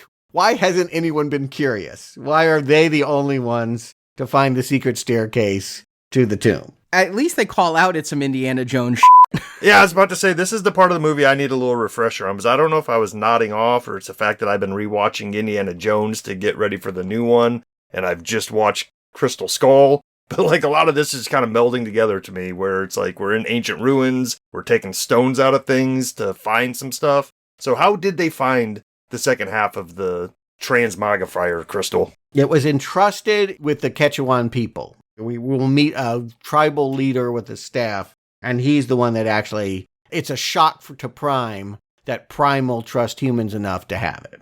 Yeah, let's walk through this. They go down that staircase, and they find the display where the half of the key was supposed to be, and the key is not there. So the Maximals put it in this place for a while, and then decided, nah, that's not secure enough. Somebody could go on the patio and start playing with the stones. And so by walking through this portal, they entered the Valley of the Maximals, is what I called it. Because they went down the stairs, they walked out into the forest, and the Maximals are just all sitting there. Nobody's ever discovered them for 7,000 years, but you walk down this one staircase, and outdoors in the forest, there's all the Maximals, and we're going to get the Autobots meeting the Maximals, and it's almost a fight until they realize none of them end in Khan, so therefore they're all good guys. Yeah, lots of logos and names to remember for this one, too. And how old is Optimus Prime? Because Optimus Primal is like, I was named after you, the legendary Cybertronian warrior. But we know Optimus Primal's at least 7 grand years old. Yeah, that doesn't make sense evolutionary, right? Apes before men, right? So Optimus should have been named after Primal. All right, so serious question. Totally serious question, without irony. You want this to make sense? Yes, I do. I really do want this to make sense. And any dialogue in this movie is hurting my brain. It really is, because I'm trying to make sense of it. But you know this concept's stupid, right? There's no way to make it work. The 80s cartoon, I went back and revisited, and it made it work. So did I. It's horrible. It did not. It made no sense. I'm not talking the 1986 movie. I'm talking the cartoon series. I watched 5 of the first 84 cartoons. It's stupid as hell. It makes no sense why there are Decepticons and Autobots living in a cybernetic Earth or what planet and then decide to have a war. And maybe, like, I kept hearing, like, Optimus got banished, but then I also heard that he went to Earth. Whatever. Who cares? What I would argue is it's not about the fine details. We are not here because they're telling us a rich alternative history to Earth in Transformer form. That's not it. That's not exciting at all. What it is about is the thrill of watching machines turn and transform into things we wouldn't expect and befriend and help human beings. That's it. That's why we do it, and the space opera is stupid as hell. And all I want is for them to say screw humans and give me a Transformers film set on Cybertron of the Cybertronian War. That's the movie I want, is the space opera. Yeah, they do have that in the first 5 minutes of Bumblebee. And I remember discussing that with you guys of like, should that be the way to go? Should we always try to bring in human actors? And I think why that does not happen is because mass audiences wants to see human beings. It becomes indistinguishable. Who's the good guys? Why are they the good guys? What are we hoping that they'll achieve? The human beings help simplify the conflicts. We know the stakes. Yeah, and that first 5 minutes of Bumblebee raises its own questions too, because I was going along with that too, and I was like, oh, all right, Soundwave, this is awesome, same voice and everything. Like, wait a minute, why is there a boombox on some planet way out in outer space? That didn't make sense. Yeah, stupid. Always stupid. Always stupid. This thing has always been stupid. Real stupid. There's no reason for it to exist. Play it for camp.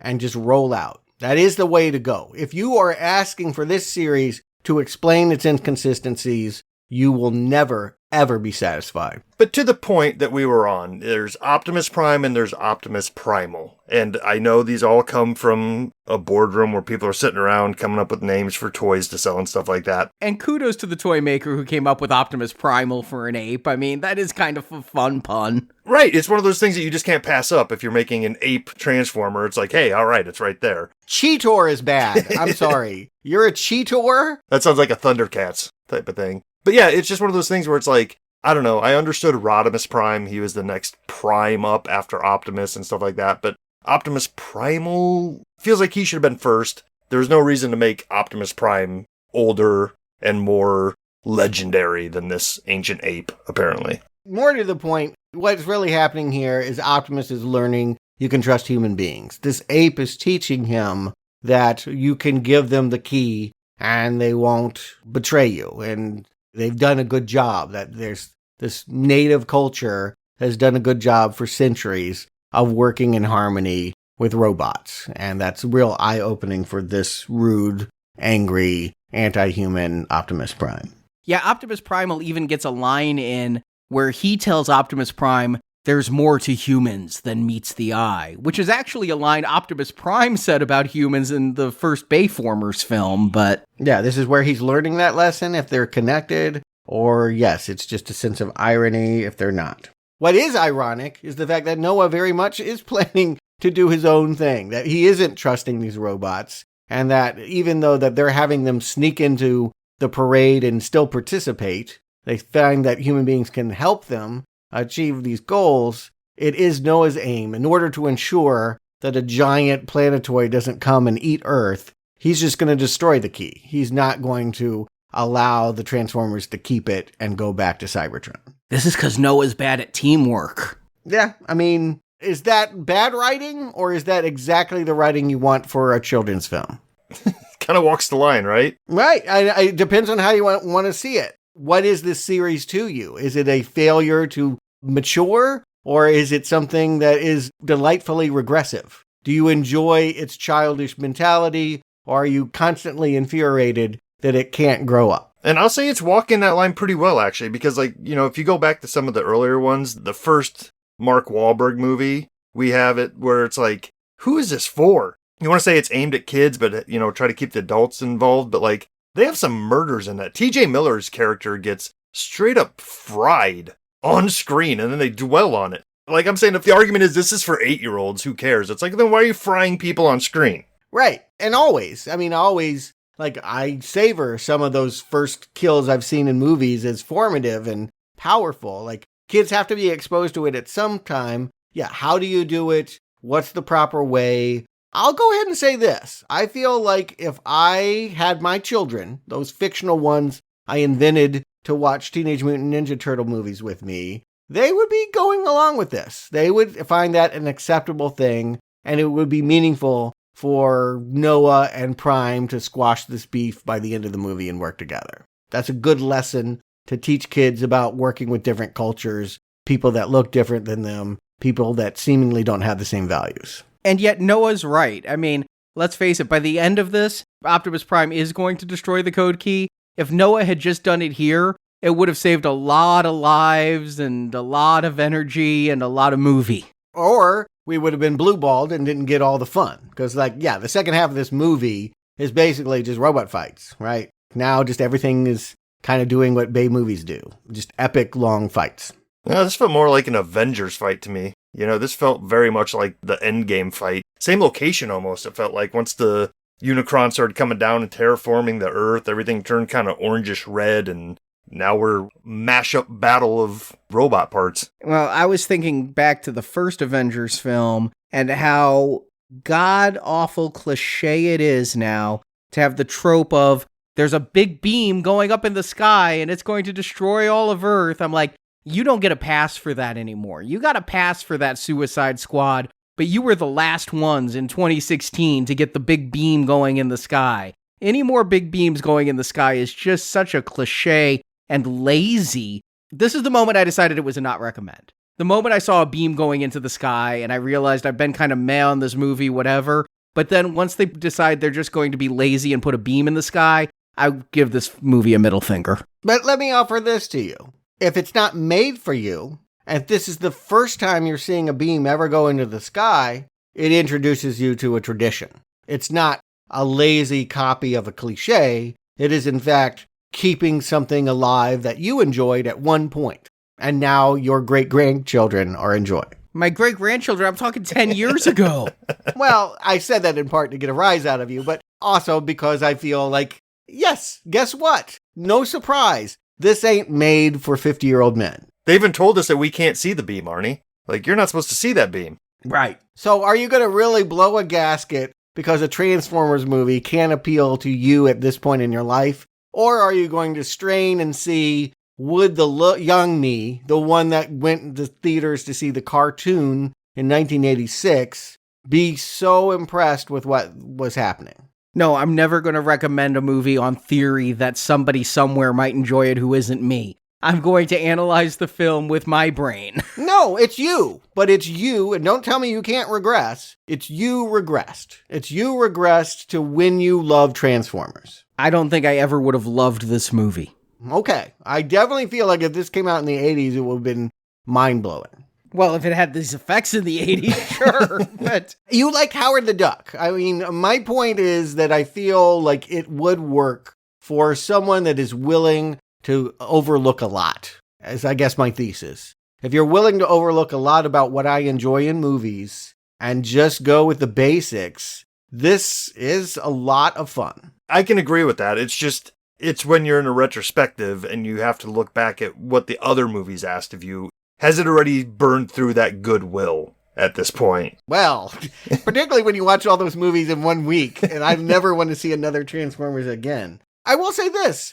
This death feels different than anything I had seen before. You mentioned T.J. Miller died in that fourth movie. True enough, but nobody likes T.J. Miller. Here, we're really like Michelle Yeoh / Aretha. What's her name? It's not Aretha Falcon. What's her name? Arizor. Yeah, Arizor has gotten some black matter on her head, laughed it off and is like, no, I'm fine. It's been slowly eating into her brain. Basically, she's the reason why the Terracons can find the good guys, and Optimus Primal has to put her out of her misery. That was kind of impactful. I mean, I think that would have kids moved. Here's all I'm thinking is, you already killed Bumblebee, and Bumblebee's death, I felt, was far more impactful than Arizor's, who we never knew before. Bumblebee's been in 7 movies now. Arizor's been in a half an hour. And yet, I'm just thinking, they're going to bring Bumblebee back, but Arizor's going to stay dead, and nobody's going to be thinking of Arizor. Yeah. Right. And so you're thinking about her if you're buying her action figure, though. I mean, yeah, I hear what you're saying. None of these characters are deeply moving characters. It's not that kind of movie. The director's pretty good at drama, but nobody's good enough to make us crying for robots. I hear you saying you love Bumblebee. I keep forgetting that. But yeah, I get your point. You know he's coming back. You know she's not coming back. And so this manipulation probably is not working on anyone over the age of 12. So, was there exposition to explain this or what? Like, they injected some transformium into Earth? Is that like a way to prepare the planet for Unicron to eat, and that's why they were able to bring Bumblebee back? No, what they say is, here's all the gobbledygook. I wrote it all down. Early on, when they're carting around Bumblebee's corpse, there's a conversation with Optimus, like, can he be brought back? Only with Energon. And that means bringing him back to Cybertron. And so that's another reason they need the key to get back to Cybertron. They can resurrect Bumblebee on Cybertron. But then they're in this forest and they just go, oh, look, it's a bunch of Energon. We didn't know it was on this planet, but it's inert, so we can't use it. It will take a powerful energy to make this Energon active again.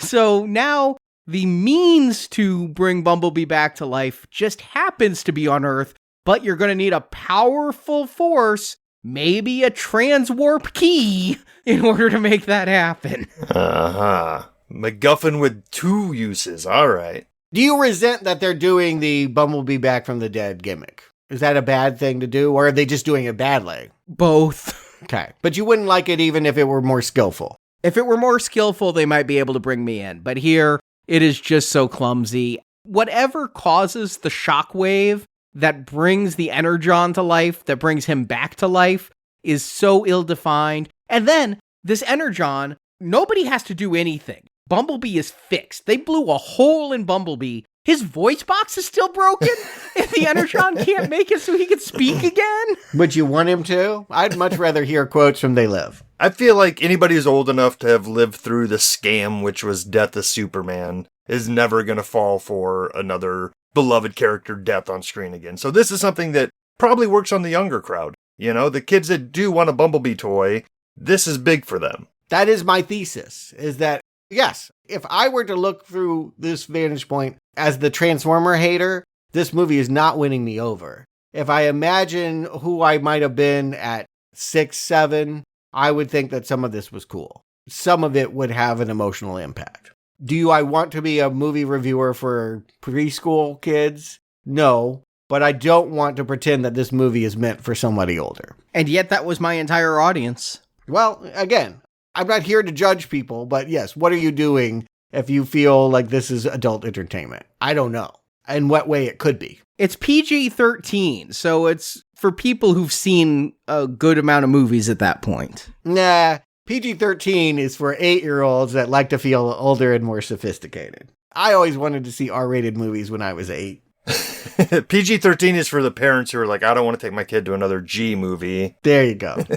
And again, what is here for you as the non-child or the person that doesn't even like Transformers is still a lot of nostalgia. Bumblebee comes alive. What do they play? LL Cool J. Mama Says Knock You Out. Don't tell me that doesn't have a visceral impact. I imagined you, Arnie, getting a big grin on your face, hearing LL Cool J and watching Bumblebee taking out, I don't know, metal insects of some kind. All right, you weren't wrong. I loved LL Cool J, and playing LL Cool J makes any scene better. So, what we're dancing around and not wanting to bring up is the big climax here with Noah and Mirage, right? This is something we haven't seen in Transformers before. We get to see a human Transformer. Yeah, I think this is important. And again, I would say that what has been the struggle for all Transformer movies is to explain why human beings are involved in helping Autobots. And they have very clumsily, rudimentarily set up the fact that Mirage wants to be boys with Noah and has been CB radioing his kid brother to make sure he's okay back home. And we have this really cheesy scene about how he's honoring the promise to protect Noah by taking all the blasts from Scourge and being a canopy as Noah is lying there on the ground. That they will end up fusing together. I imagine this being a big cheer moment. My audience was pretty quiet, but I imagine in larger audiences, this would be a pretty exciting thing. Yeah, I mean, to me, it's all about timing and what we've seen at our age. But yeah, if I'm a kid and maybe I haven't seen Iron Man before, like, this is exciting. And maybe some adults are like, this is the first time we get to see a human in a Transformer exoskeleton. That's a big deal, I guess. To me, it just came off as cheesy. We got a guy in a power suit running around now. It's super cheesy and super wrong that a Porsche from space can turn into a suit that allows him to fight Scourge. That's so silly, but like, why be that guy is, I guess, my attitude. When I check my attitude, I'm sitting here in a movie where it's robot animals running around. If I'm going to be that guy, no one's listening to me. Stuart, these movies have pummeled you into submission. Go back and re-listen to our first Transformers reviews, and you were not this generous. No, I know. That's exactly right. I have been transformed. Let's even use the word. I have been transformed by being in these franchises and being brought down from my elitist intellectual heights. That not all movies need to be this sophisticated, and that for some people, this is all they're looking for. And I think I'm trying to review this movie for them more than weighing in whether I would want this. That feels intellectually dishonest. Why? To create a fake avatar, you could do that for every movie. You could be like, this movie is great for some person. I do it for every movie. It's called grading on a scale. You wouldn't review the next Fast and the Furious movie the same way you would before Sunrise. That would be stupid. You have to think about, in context, who it's designed for and what it was built to do. And this was built to entertain children and sell lots of new toys. The difference is you used to like this series, right? That's the difference. There was a time when you called yourself a fan. I've never been a fan. Same thing with Turtles. Never been a fan of those things, so I have to do that. Otherwise, I don't need to be here. It's a not recommend. I don't want any of it. I never have. But yeah, this end fight, it is kind of stupid that Noah becomes this exosuit. Prime is going to sacrifice himself to destroy the key, but Noah is the one who is strong enough with his mech suit to keep Optimus Prime from flying off into space. That's stupid, or that's a good use of showing how humans can help out Autobots? Because normally they don't do anything. Yeah, usually they're just like getting caught in the middle of explosions and set down nicely. Yeah, running around, grabbing Megan Fox, hiding under things. Maybe you have the military people blow in and fire something. But for the most part, humans have been pretty ineffectual in a robot war. And here, this is the best use of a human in a Transformers movie. What about Elena? Is she the best use of a human in a Transformers movie? She's the one who actually tries to get the key. Why is she still here? She's poking in some code that only she could figure out.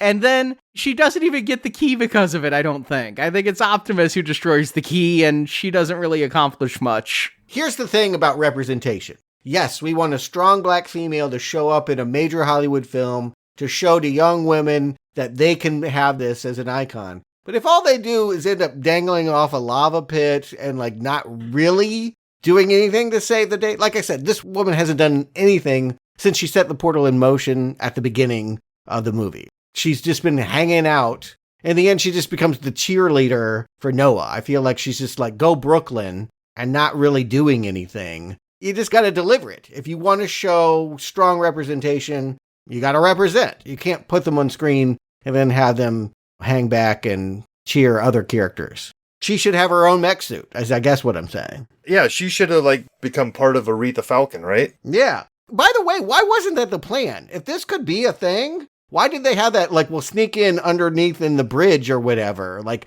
they should just come in the mech suits. I think Mirage had to die for that to happen. Okay. Well, I'm not opposed to that. One less Pete Davidson in the world. I'll say this, the action is visually interesting. I never bored with seeing some of the camera work as it swooped around RC shooting and all of these various robots and the apes swinging from things. They do cool things with the characters they have. Yeah, and you know what? It's funny. We haven't even brought up some of them, but I think probably just for the purists out there that are sitting around going, why haven't you mentioned Wheeljack? But there was a local. They had a whole bit with him. He has a Spanish accent, and he was like a VW Airbus that's also a repair vehicle. Don't know that there's that many of them. Is that something somebody would love? Is that a major character? I don't know who Wheeljack is, but they have that. They have one guy with a mace. I feel like there is a little bit of posing your action figure stuff that I'm just glossing over because I don't know these characters. And I guess what I can appreciate here, as opposed to some of the middling Transformers movies, is they are bringing in characters that look unique and different from one another. Like, there was movies where it's just like, they're all silver, cool looking. Sometimes they're brightly colored, sometimes they're gray, but they're all basically just metal mush. I mean, these are Transformers that look like you can tell what the vehicle is when they're in robot form, which is closer to the toys. I want to state that as someone that is not a Transformers fan and has struggled every movie and continues in rewatching them to never know which one's the Autobot, which one's the Decepticon. It's real easy in this movie. I could always tell who I was supposed to be rooting for. Yeah, agreed. And that is an improvement over anything Michael Bay touched. As for Unicron, he's just floating out in space, starting to destroy Earth. I wish I felt more of a sense of destruction, more of a sense of ominousness, but we're down to the last 10 minutes of the film. He doesn't do much. Should he take like a bite out of something? Like, you know, like eat a little bit of Italy or something? Yeah, I think so. They do have like a few like Independence Day moments where this cloud is sort of like spanning around the world, and we cut back to Brooklyn and we see Reek, you know, the guy that's always eating licorice and claiming he's a criminal mastermind, looking up at the sky. It feels like it almost turns into an Independence Day kind of film in that moment. Would you want to see like Terracons descending on all of them? Because things are dropping from the sky. There's like these metal balls falling from the sky. Yeah, Scourge realizes they're losing and he asks Unicron for the reinforcements. You could have more of that. Yeah, but to your point, the battle is centralized to where they are in Peru. It's like we don't see any humans having to fight off Terracons in cities or anything like that. Yeah, the sick little brother like fighting a big metal scorpion in the ER. Do we really want it to be that? Because Independence Day, like, that was a super cheesy movie, but like that got people excited. It would help sell the consequences of letting Unicron through, wouldn't it? As it is now, like, they just have a story of like, hey, we saved the world. Sure you did. Right, because it's got to still stay hidden. Because, again, I'm going to argue this is continuity with Bayverse, where most of the world is not to know about Transformers in 2000. But Prime does kill Scourge finally and proves that he is a Prime. This destruction of the key sends Unicron away, not destroyed, but trapped for a little bit until they decide they want to bring him back for another movie. And the Autobots and the Maximals are friends with humans, but they're just going to stay hidden on Earth for whatever.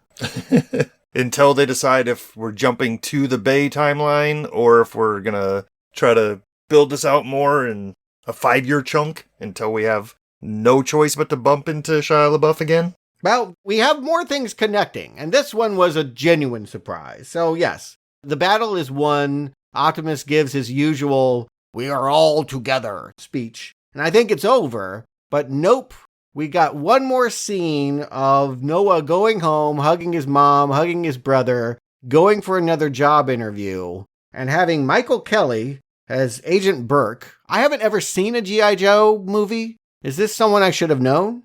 No, he has not been in the movies. Okay, all right, yes. But we have an actor I recognize from House of Cards and other things, basically saying, we know what you were doing in South America, and we're prepared to give you a job with real healthcare benefits that will help your brother Chris and let you fly spaceships. He like opens this wall and there's a giant hangar, and I'm like, what is going on? And he is given a business card that says G.I. Joe. I caught this before the business card when he's talking and saying, we have the best doctors. We're a secret organization. We're going to, as the nation gives you thanks, give you the best doctors. He goes over to the wall and there's a secret thing that you turn on the wall and then the wall disappears and shows the big hangar. The thing he turns on the wall said in huge letters, Real American Hero Award. And I'm like, oh crap, they're doing G.I. Joe. Oh, you're right. It did say that. Good catch.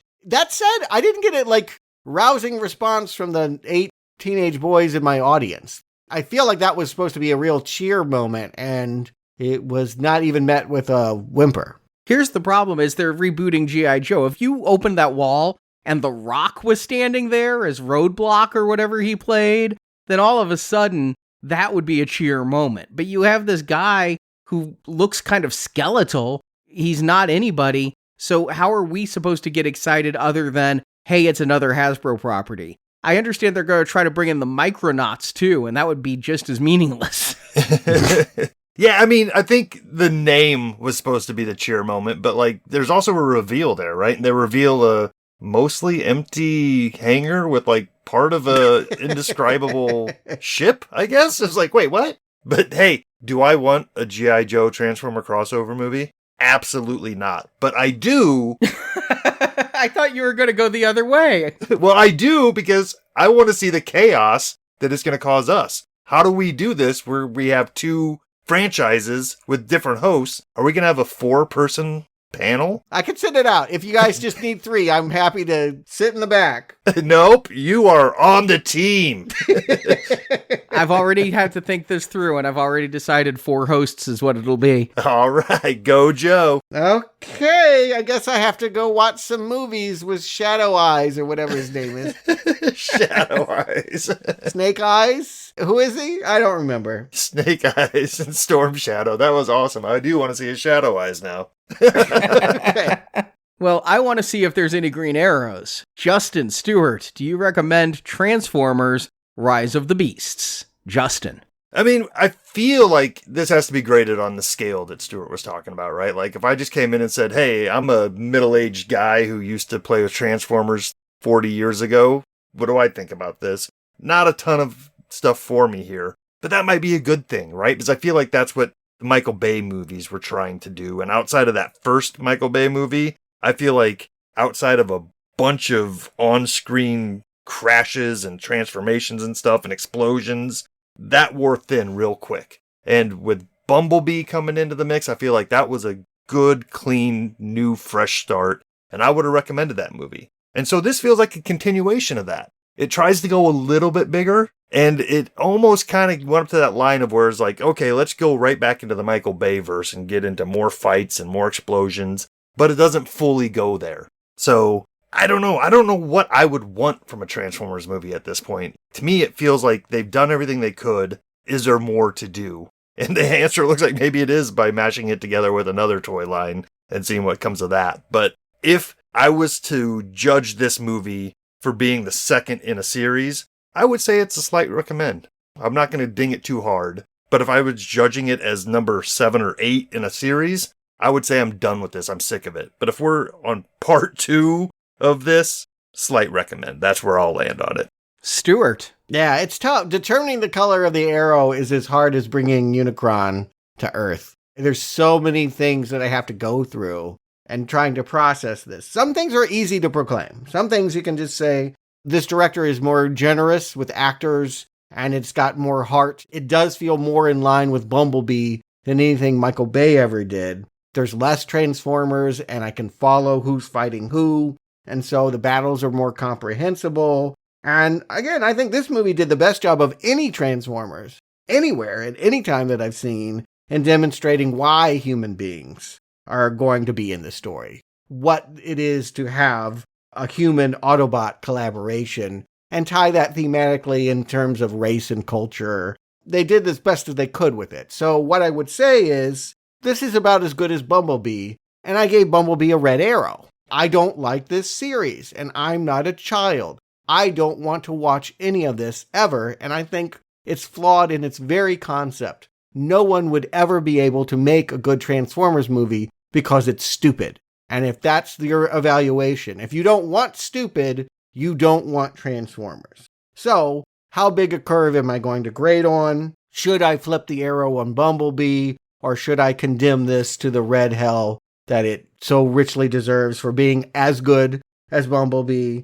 You know what? I feel like I'm going to go against what Arnie says. I think you can recommend things for other people. I don't think it has to be about me. If I'm sitting here telling you that I'm never going to like this, then all that I can offer is imagining what people who do like conceptually the toy and the childhood fun of this, will the nostalgia appeal to you? Yeah, I think that if you like the 1990s Turtle movie, or if you love toys, that there is a child regressive fantasy here that is pleasing enough that you'll go with this. It's mild.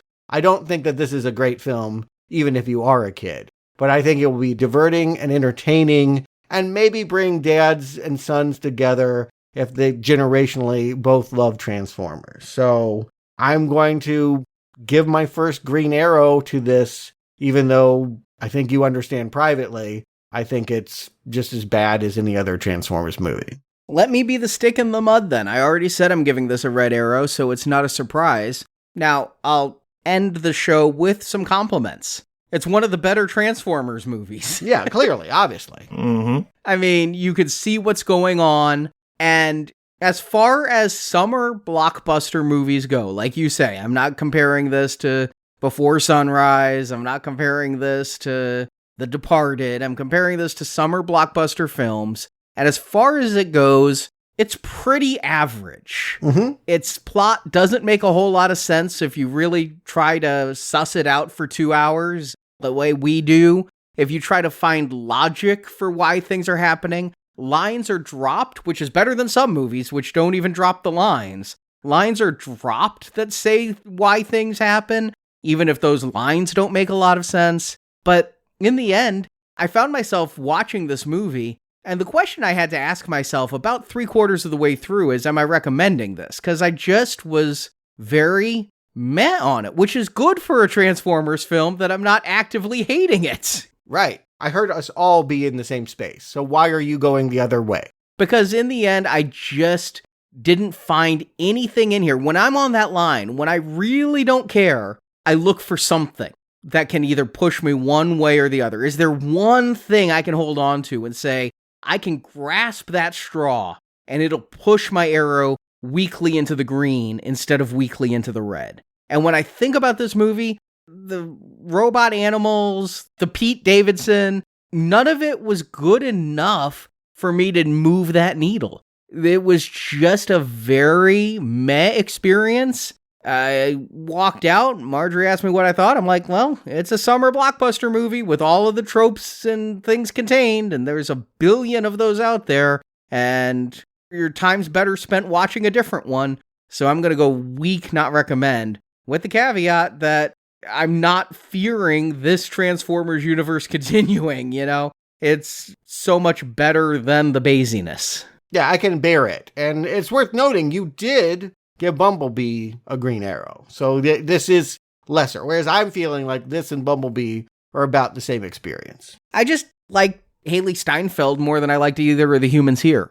Okay, it came down to the human. That was the big difference here for me, too, is that, like, and I mentioned it earlier, there wasn't a star, per se, in this movie. It was the first time that the voice cast was above the line over the human cast. Well, I don't know that, again, I'm not the right demographic, but I didn't know who the hell Haley Steinfeld was. But, you know, yeah, they had John Cena, right? They had some people in the background. Whereas here, truly, yes, if you don't know Broadway, you don't know this cast. But we're going to get more Transformers just next year, not a sequel to this. They have said this could be the start of a new trilogy. I wonder if they'll do like the X-Men, one per decade. Is the next one going to be in the aughts and really overwrite the Bayformer stuff, or will it stay in the 90s? But next year, we get a Transformers cartoon, Transformers 1, in theaters. Do I want it? No. Do I think that's a good direction? Probably, because again, it signals kids, and that's what I think this franchise excels at, appealing to the minds of very impressionable young engineers that want to twist machinery around. Yeah, that sounds fine. Leave me out of it. Yeah, I mean, on paper, I probably feel the same way about that as I did about hearing that there was going to be an animated Spider-Man movie coming out alongside live action, and I was pleasantly surprised by that, so maybe this will be in that vein. Good point, yes. We can always be surprised if they have some talented animators. Any concept can be transformed. And next week, we've got another summer blockbuster. Will it break the norm? Will it have a giant beam that goes into the sky? We know it's going to have Michael Keaton and Supergirl and General Zod returning, Michael Shannon. So many things come together in The Flash that The Flash seems almost a subtitle. Yeah, it feels like the end of the DC universe, right? Because I don't know that any of these incarnations of the character are going to continue in movies. So how is it all going to wrap up? I'm going to go back. I'm starting with Tim Burton, but yeah, I'm going to walk through that franchise. I'll be ready for next week when we find out how The Flash and everyone else resolves time travel. Not the end of the DCU, though, because Blue Beetle was made with the intent of being part of the universe, and then we still have Aquaman 2 out there also. Oh, God, you're right. That poor movie. It's just been floating out there. Yeah, you got to give Gunn a few years to ramp this up. Anyway, something I am excited about are shark movies. We're trying to find the new Jaws, and if they've made a good one in the last 20 years, we're going to get that gold level series ramped up this Friday, starting with a big hit on a micro budget, Open Water. About 2004, just some independent filmmakers went out and put actors with real sharks and filmed something close to found footage that had a big cultural impact. We'll talk about it this Friday. Yes, that is for gold donors and gold patrons of $25 or more. It helps support this show, keep it going every single week. All these shows we do, all these trips to theaters, these weekend of release edits. We just thank Heath and Santiago, our editors, so much for their work on these shows. And the ones that I don't have to do myself, thank you guys so much for editing the shows. But thanks to the donors who keep us able to have the staff to keep this show going. You can find the details to support us at nowplayingpodcast.com/donate. And Justin, Stuart, thank you for joining me, and we'll be back next week till all are one.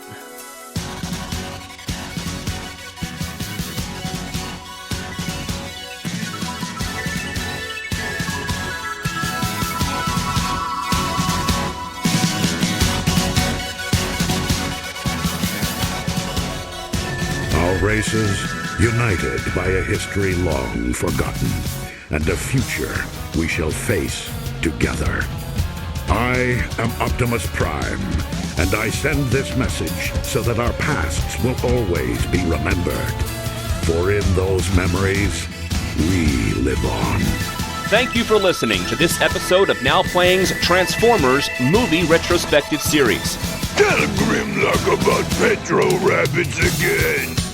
And in the NowPlayingPodcast.com archives, you can find reviews of other films such as Terminator, X-Men, Star Trek, Predator, and many more, as well as individual movie reviews such as Avatar, Inception, Howard the Duck, and Scott Pilgrim vs. the World. Your friends will love it. Sure, it's a lot of fun.